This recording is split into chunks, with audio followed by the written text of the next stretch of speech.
이제 크리스마스가 정말 가까워졌습니다. 제가 어제 토요일인데 이 바로 옆에 있는 문구거리에 나가봤거든요. 여러분 혹시 토요일에 요즘 문구거리 한번 가보셨습니까? 네, 가본 분도 있는 것 같은데 발 디딜 틈이 없습니다. 사람이 밀려다니는 것 같아요. 코로나 시기에 이렇게 사람이 인구 밀도가 높은 곳이 있나 싶을 정도로 굉장히 사람이 많습니다. 거기에 뭐가 있냐면 트리 장식들이나 작은 트리 나무들이 굉장히 많이 있거든요. 그래서 각 교회들이나 아니면 아이들의 부모님들이 아이들 데리고 굉장히 많이 있습니다. 뿐만 아니라 이 백화점이나 거리에 나가보면 이제는 성탄 장식이 굉장히 있죠. 인스타에만 봐도 뭐 큰 트리 앞에서 사진 찍은 이 사진들이 돌아다니고 있는 상황이기도 합니다. 자, 그러면 이제 크리스마스가 다가왔는데 여러분 크리스마스 하면 무슨 단어가 떠오릅니까? 딱 떠오르는 혹시 단어가 있으세요? 뭔가 있으시겠죠? 네, 여러 가지가 있을 수 있습니다. 저는 떠오르는 단어가 사랑입니다. 사랑. 어렸을 때부터 그랬던 것 같아요. 우리나라는 특히 이제 동양 쪽, 우리나라나 일본 뭐 이쪽에는 크리스마스 하면 연인들의 날로 생각하는 경우가 많은 것 같습니다. 좀 로맨틱한 분위기가 주로 이 문화를 장식하고 있는 것 같습니다. 그래서 그때는 연인들이 함께 해야 되는 시간이고 뭐 이런 말도 있잖아요. 크리스마스를 혼자 보내면 뭐 어떻게 된다 뭐 이런 이야기들도 있고 그런 것 같아요. 그런데 이게 이제 좀 서구권으로 가다 보면 미국이나 유럽 쪽에는 가족 간의 사랑을 확인하는 날이기도 합니다. 우리나라 명절처럼 미국이나 유럽에는 크리스마스가 되면 가족들이 같이 모여서 함께 시간을 보내기도 하죠. 그래서 나홀로 집에 같은 영화가 그때 나온 거 아니겠습니까? 여러분 나홀로 집에 혹시 모르시나요? 네, 알겠습니다. 아무튼 가족 간의 사랑, 연인 간의 사랑, 이렇게 사랑이 화두로 떠오르는 날이 크리스마스인 것 같습니다. 왜 그러면 이렇게 사랑의 날이 되었을까요? 크리스마스가. 왜 크리스마스 하면 사랑이라는 단어가 떠오르게 됐을까요? 그것은 아마도 정말 크리스마스가 사랑의 날이기 때문일 겁니다. 여러분 크리스마스는 우리에게 주신 하나님의 사랑을 기억하고 기념하는 날이었습니다. 정말 우리에게 주신 그 하나님의 참 사랑을 기억하는 날이었는데 이게 뭐 조금 의미가 바뀌었지만 아무튼 사람들이 사랑의 날로 여태까지도 기억하는 것 같습니다. 왜 크리스마스가 사랑의 날이냐면 이 세상을 사랑하신 하나님, 그 하나님께서 인간을 사랑하셔서 인간을 구원하시기 위해서 예수님을 보내신 날이기 때문입니다. 그래서 우리가 이런 의미를 담아서 대림절 세 번째 초, 뒤에 보시면 보이시죠? 초가 있습니다. 근데 오늘 초의 색이 사실 이제 예전적으로 따지면 오늘 초 색이 핑크색이어야 됩니다.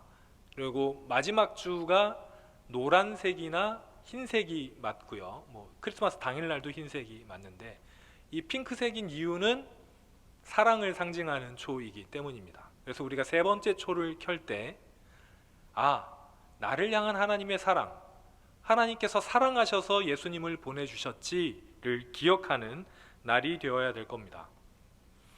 요한복음 3장 16절 여러분 잘 아시죠? 요한복음 3장 16절을 보시면 세상과 우리를 향한 하나님의 사랑이 이 구절에 잘 나타나 있습니다. 그리고요, 이 구절은 사실 요한복음을 요약한 구절이기도 합니다. 저는 개인적으로 성경에서 이 구절이 가장 중요한 구절이라고 생각하는 사람이기도 합니다. 여기에 보면요, 하나님께서 예수님을 이 세상에 보내신 것, 예수님을 이 세상에 보내신 것이 하나님께서 이 세상을 사랑하셨기 때문이다 라고 이야기하고 있습니다. 그러니까 이 말은 예수님을 믿는 사람들은 하나님의 사랑을 받은 사람들이고 그 사람들은 멸망하지 않고 구원을 받게 된다라는 것이죠. 멸망치 않고 하나님의 심판에서 보호받는 것, 이게 바로 하나님의 사랑입니다. 그게 바로 구원인데요. 그래서 이렇게 얘기도 합니다. 구원은 하나님의 사랑의 실천이다 라고도 얘기합니다. 자, 여러분, 사랑하는 연인들이 있다고 생각해 봅시다. 여기에도 연인들이 있을 텐데요. 저한테 얘기한 연인도 있고 말하지 않은 연인들도 당연히 있을 텐데, 카카오톡 푸사 보면 다 나옵니다. 저한테 미리미리 얘기를 하시고 축복 받으시길 바랍니다.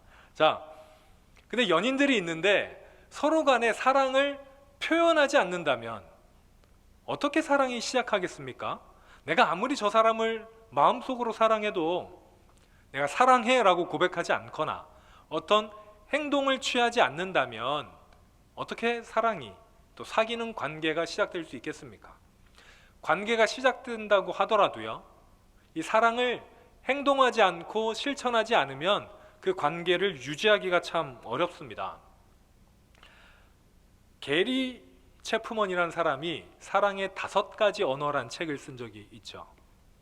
거기에 보면요, 사랑의 언어가 있는데 이 5가지 언어를 이렇게 얘기해요. 인정하는 말, 함께하는 시간, 선물, 봉사, 스킨십, 이런 것들이 사랑의 언어라고 합니다.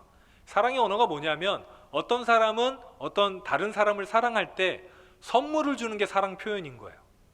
그런데 그렇지 않은 어떤 사람은 시간을 함께 보내는 것이 사랑의 표현인 것이죠. 제가 여기서 하고 싶은 말은 뭐냐면요, 서로 사랑의 언어가 맞아야 된다 이런 말을 하고 싶은 게 아니라 사랑은 실천을 동반하게 되어 있습니다.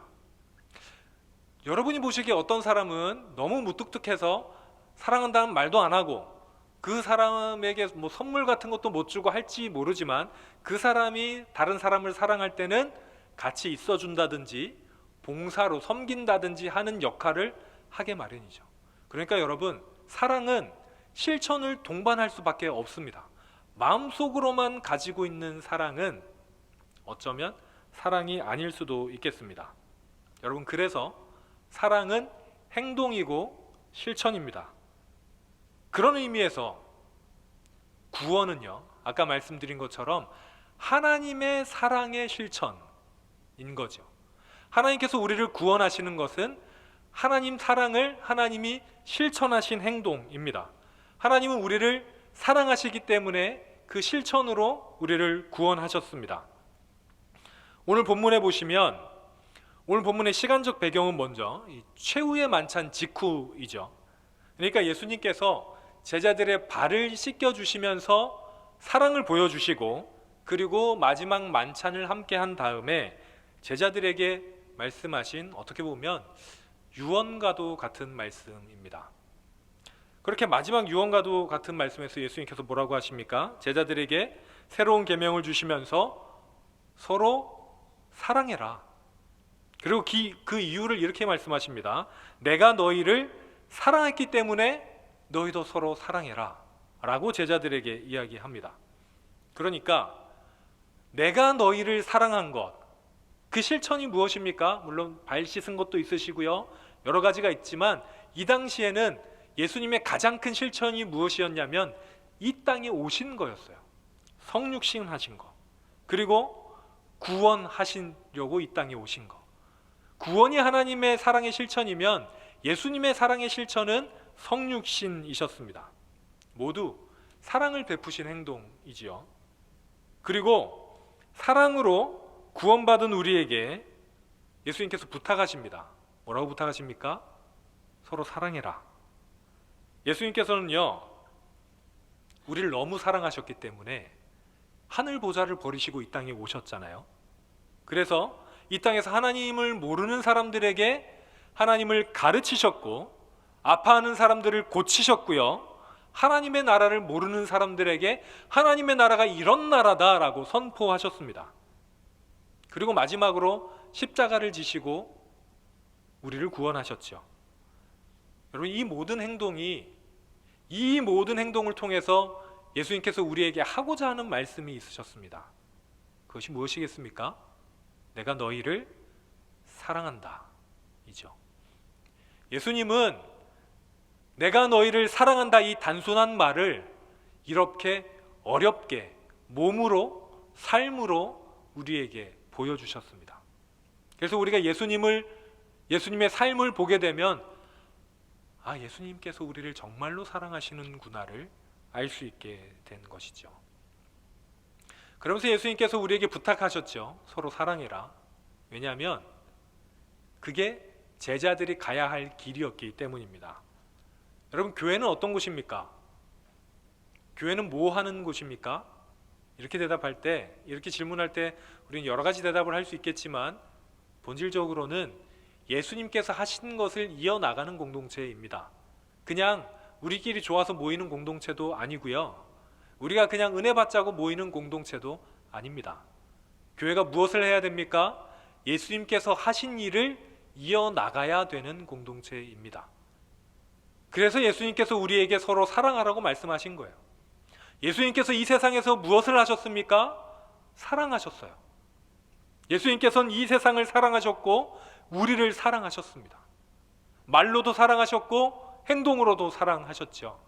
그래서 우리에게 사랑해라 라고 이야기하셨습니다. 그러면 우리는 어떻게 예수님 말씀대로 사랑해야 될까요?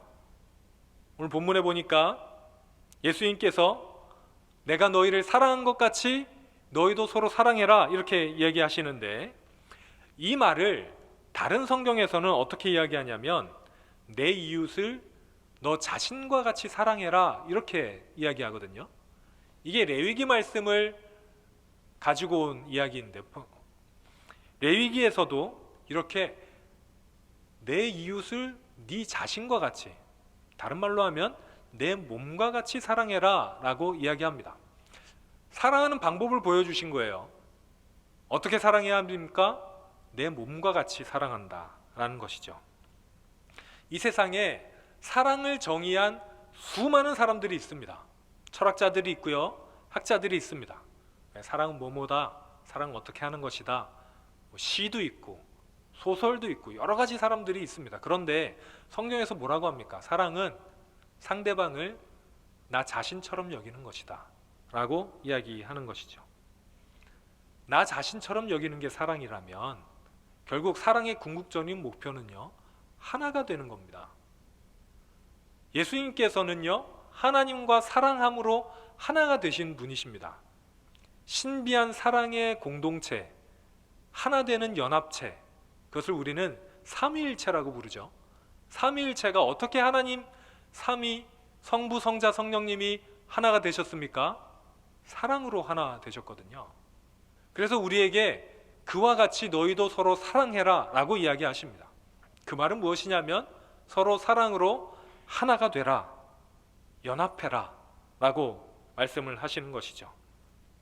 그래서 성탄은 우리가 기념하고 있는, 이 대림절을 기념하고 있는 2000년 전에 이 땅에 오신 예수님의 성육신, 그리고 우리가 기다리고 있는 다시 오실 예수님은 우리에게 전하신 그 사랑의 실천은요, 우리가 그 실천을 본받아야 될, 그래서 하나님의 사랑이 실현되는 공동체를 이루라고 저희에게 요구하고 있습니다.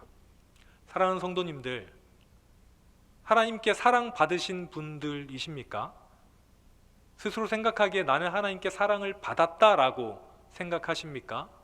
그렇다면 여러분, 이제 여러분들은 서로 하나가 돼야 될 사명을 가지고 있습니다. 오늘 본문 35절에 보면요, 너희가 서로 사랑해라, 그렇게 한다면 모든 사람이 너희가 내 제자인 줄 알리라 라고 이야기하고 있습니다. 예수님께서 우리가 하나님의 제자인지 하나님의 교회인지 하나님의 공동체인지 어떻게 하냐? 너희가 서로 사랑한다면 알 것이다 라고 이야기하고 계십니다. 자, 여러분, 우리 옆에 있는 분들 한번 보실까요? 얼굴 한번 봅시다. 혼자 계시다면 멀리 있는 사람이라도 다 같은 공동체시잖아요. 같이 청년부가 아니더라도 한 교회 공동체인데요. 자, 얼굴을 보셨으면 그 사람이 어떻게 보입니까? 사랑스럽게 보입니까? 우리 옆에 계신 분들께 이렇게 고백해 봅시다. 사랑합니다. 이렇게 사랑합니다. 네. 여러분, 우리가 사랑의 공동체가 되어야 됩니다. 그런데 여러분, 이 사랑의 공동체는 말로만 하는 공동체가 아닙니다. 한 몸이 된 공동체입니다. 얼마 전에 우리 월드컵이 지금도 진행되지만 우리나라 월드컵 경기가 있었죠.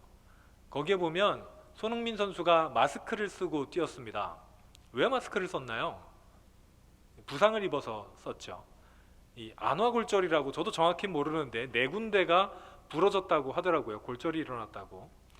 자, 여러분, 여기가 부러졌는데 왜 못 뛸까요? 다리가 부러진 거 아니잖아요. 그렇지만 몸이 연결돼 있기 때문에 한 군데라도 심하게 아프게 되면 다 문제가 생기게 됩니다. 경기를 하다가 손흥민 선수가 누구와 부딪혀서 넘어졌어요. 그래서 이 마스크를 벗은 적이 있었는데 그때 해설자가 이렇게 얘기하더라고요.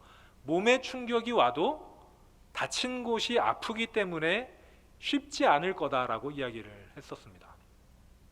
여러분, 한 몸이 그렇습니다. 한 몸은요, 누가 아프면 나도 아픈 게 한 몸입니다. 누가 즐거우면 나도 즐거운 게 한 몸인 거죠. 함께 웃고 함께 우는 공동체가 한 몸입니다. 자, 여러분, 그러면 한번 생각해 봅시다. 방금 여러분이 쳐다봤던 그 사람, 바라봤던 그 사람이 슬픈 일이 있다면 여러분도 슬프십니까? 그 사람에게 기쁜 일이 있다면 여러분도 기쁘시겠어요? 그러면 여러분은 한 몸 된 공동체인 겁니다. 그런데 옆에 있는 분들만이 아니라 여기 있는 모두가 한 몸이 되어야 됩니다. 그리고요, 하나님의 사랑은 교회 안에만 머물지 않습니다. 교회 밖으로도 흘러 넘쳐야 합니다. 그게 사랑의 공동체, 하나님의 일을 하는 교회, 사랑의 교회, 사랑의 공동체입니다. 사랑하는 여러분, 우리는 이 대림절기에 사랑해야 합니다. 예수님께서 이 세상을 사랑하시고 우리를 사랑하신 것처럼 여러분 사랑하시기 바랍니다. 가족을 사랑하시고요, 옆에 있는 공동체를 사랑하시고요, 하나님이 그러셨듯이 이 세상을 사랑하시기 바랍니다. 이 세상을 따라가라는 말이 아닙니다. 이 세상을 하나님의 사랑으로 사랑하시기 바랍니다. 그래서 어두워진 세상에 빛을 밝히시고 여러분들이 가는 곳마다 하나님의 사랑이 넘쳐나기를 바랍니다. 그렇게 사랑의 공동체를 이루시는 우리 모든 청년들, 또 우리 모든 성도님들 되시기를 바랍니다.